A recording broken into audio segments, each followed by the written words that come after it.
where we're going to be having just a brief discussion with the panelists. So I would like to bring back Leon, Christian and Wayne to the discussion. And we have a question in from the panelists. This one is for you, Christian, actually. Someone in the audience, thank you for your question, says, do you have any insight into effective strategy messages to employ which aim to reduce the consumption of red meat, particularly among different socioeconomic groups, and thus facilitate the shift to a more sustainable diet? Thank you very much for that, Helen, and thank you very much for that question. I think the two other people on the panel also have a bit to say on this topic. But in terms of what I was saying in the slide deck, it was thinking around demographic change leading towards reductions in red meat consumption. So the generation now eat less red meat than people born 30, 50 years ago. That said, since COVID, we have seen people moving back towards consumption of red meat and also white meat as well in higher levels than they did pre-COVID. So there is a worrying trend there that the younger generation, say 18 to 21, are eating more red meat now, more processed meat, etc., than they did a little bit of time ago. And so in terms of thinking about socioeconomic groups and reducing, I think there's a definite thought around different messages for different groups in different geographies. In terms of processed meat versus red meat, there are different narratives, and there's a lot of complexity there. There's a really good paper out from the Behavioral Nudge Unit, which was part of Cabinet, around the different strategies you can do at home, in the office, etc. Sorry, by office, I mean canteen, I should say. So the office's canteen, restaurant, etc. Different things can go. I'd also highlight the work of WRI's Better Buying Lab, who have been focusing on how you actually change red meat and meat-based consumption out of home as well. So there's lots of nudges and playbooks there for different scenarios and purchases. But we all have roles to play in shifting our diets, whether it be towards higher fruits and vegetable consumption, lowering food waste, or lowering red and processed meats. And so those can be through lots of different avenues, be they in the supply chain, at home, or out when you're eating outside the home. I hand over to the other panelists. Thank you. Wayne, I wonder if you wanted to come in on that and just sort of give your perspective in response to Christian's point. Yeah, I think Christian covered much of what I think about this. I mean, all beef is not the same. Beef is very topical because it often gets hit. Let's face it, I don't know how, I'm not a butcher, but how many cuts can come off a carcass? 20, the number of products. I mean, as well, a pig carcass gets used in all sorts of amazing, incredible places. But, there isn't any waste. And beef is very topical at the moment, clearly, but we import around about 200,000 tonnes a year of beef product from Ireland, for example. The scale is huge, and the quality associated with the products that come from that beef are as variable as the cuts. And I think there is a need. There's no doubt that we overconsume protein in the UK, and there's scope to reduce that, but across all groups and all socio-economic groups, it could be a complete disaster to give that blanket message. So those are the things that come to mind, but the sheer scale of poultry production in the UK, I mean, we slaughter around about 1.5 billion chickens a year because it's our third favourite protein we're supplied with. There is scope to reduce, but we have to bear in mind that there's a lot of quality variation across livestock products. Thanks, Wayne. I'm going to bring in Leon as well. And Leon, I mean, obviously, I'd like if you have anything to say on that question, but specifically, I'd be interested to hear from you about where you see technology providing solutions. We are living in the digital age. And obviously, with the work that you're doing and the funds that you're kind of hosting out, where do you see the exciting parts of technology potentially providing solutions? Okay, thanks, Helen. I mean, just on that first question, if you reduce the consumption of meat, I suppose a question is, what do you replace it with, and where has the appropriate life cycle analysis been done on what you're going to replace that meat, that red meat with? So yes, there is a need to increase the level of consumption for fruits and vegetables. But fruits and vegetables, the UK imports 90% of its fruit, and it actually imports quite a lot of its fruit from countries where water is an issue. So there isn't always a win-win-win here. That you have to actually look at where that product is coming from, and the actually nuances. So what we have to guard against, in my mind, is that we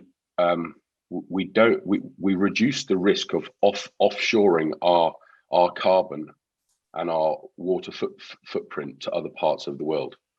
Okay, so that's and when we think about alternative diets, so non-meat products or sort of replacement meat products, the life cycle analysis on those products is very poor in general, and so I think we need to think about getting some robust methodology used, so that when we're saying that red meat consumption is bad, it doesn't necessarily mean that if you replace it with something else, then that's better.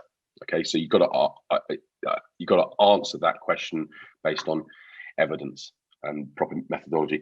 To your second question on the sort of technology, so I think I'd answer it in a slightly different way. Research and innovation is done by people, and so you've got to have the necessary skill set, training, education, drive, energy, so on, to develop those innovations and actually commercialize them.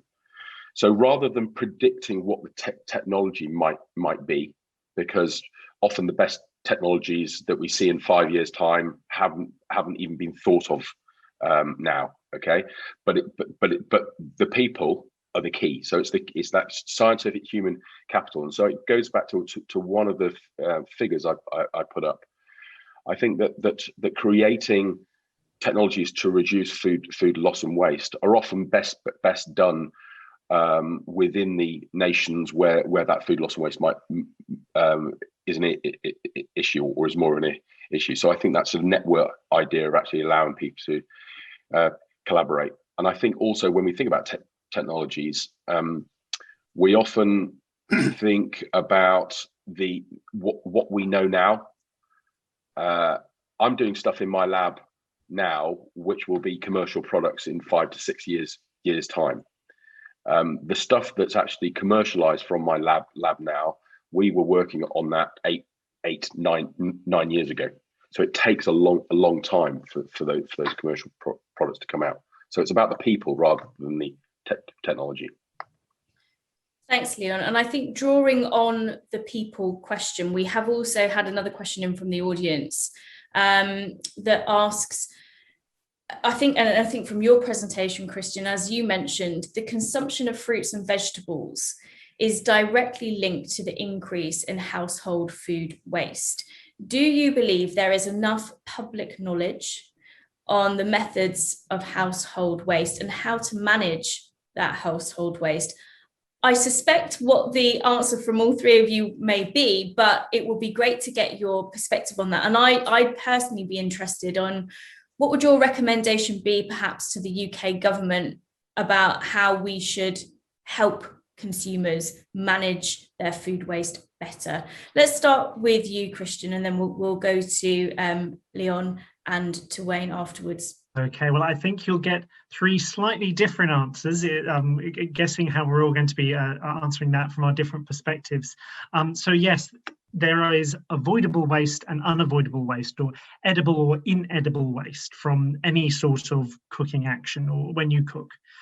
And yes, fruits and vegetables can have higher levels of inedible waste. So the skins, etc., which Wayne might use in some of his production. So I know, he's been involved in a wrap which used not pumpkin, what's the word, squash skin, to colour and to increase fibre, increase flavour, etc., which is a really tasty product. I think I've tried those when he was showing them off one time. So there are ways food industry can use or valorise food waste in the chain, but when you're getting to the home, as the questioner asked, if you're cooking with more fruits and vegetables, if you're increasing your amounts of fruits and veg in your diet, if you're decreasing other things, that will lead to, so if you're decreasing your ultra processed foods, that will lead, if we're keeping the same dietary patterns and the same current gastronomy, to higher inedible waste happening there, and possibly even higher edible waste from accidents such as, you only use half a bag of salad up, those sorts of things. So yes, there needs to be more changes to our gastronomy, so in terms of changes to our cooking skills, but also we need to create a supportive network around there. And by that I mean we need to be thinking about the packs, the portion sizes, how we're actually producing and selling these foods. Currently, an 800-gram loaf of bread, most households cannot physically eat an 800-gram loaf of bread before it goes off in today's household demography, where it's a 2.5 people, unless they're eating toast for at least 2 meals a day based on average toast consumption statistics. Likewise, in terms of a kilo pot of yogurt, which is the average size of a pot of yogurt, of the big ones, most couple or single households can't actually get through that before it goes off within current best before and use by guidelines. However, we could change to having 10 100-gram pots which open individually.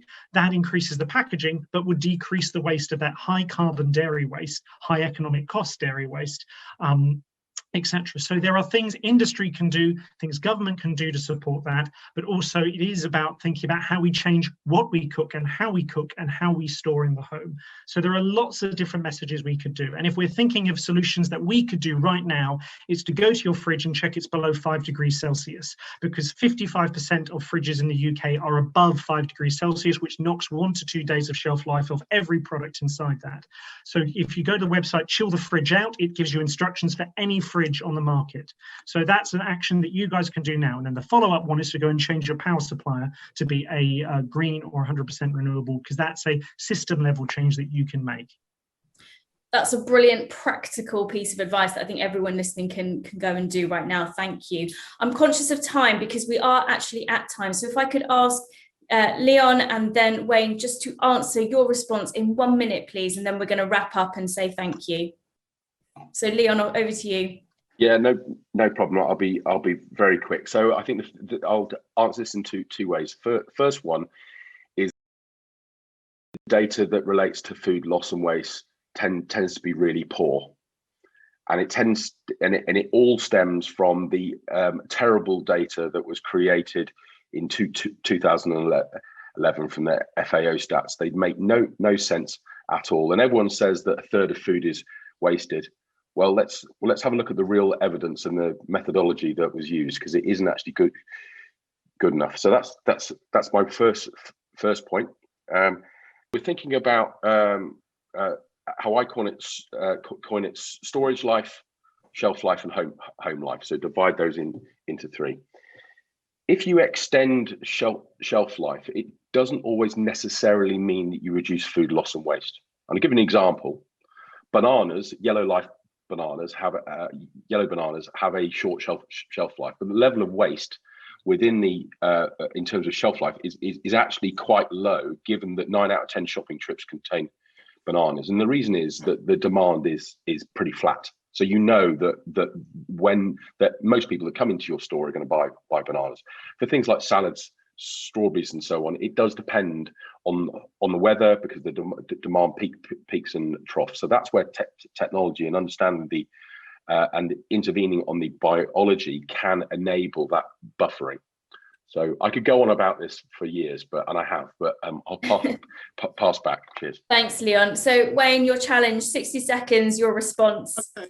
I don't think the government should get involved, actually. I think the government's priority is security and safety of the citizens. I think there are frameworks in place for that.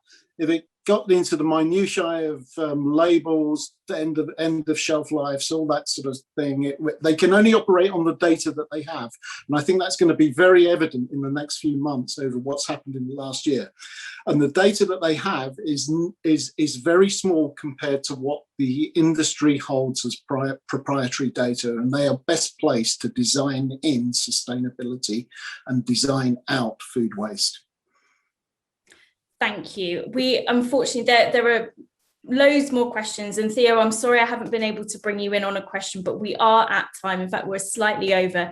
Thank you everyone who has joined the session today. Thank you to the audience for your very insightful and intelligent questions. My thanks to the wonderful panelists, to Leon, to Christian, to Wayne, to Theo. Thank you so much for this session, and of course to IntelliDigest for sponsoring this wonderful afternoon. I have certainly learnt so much. There are lots of people that I could thank, but we are at time. So all of those people that have supported this event today, a huge thank you. I think we've all learned a great deal, and I am now off to turn my fridge down to 5 degrees, and I hope you are too.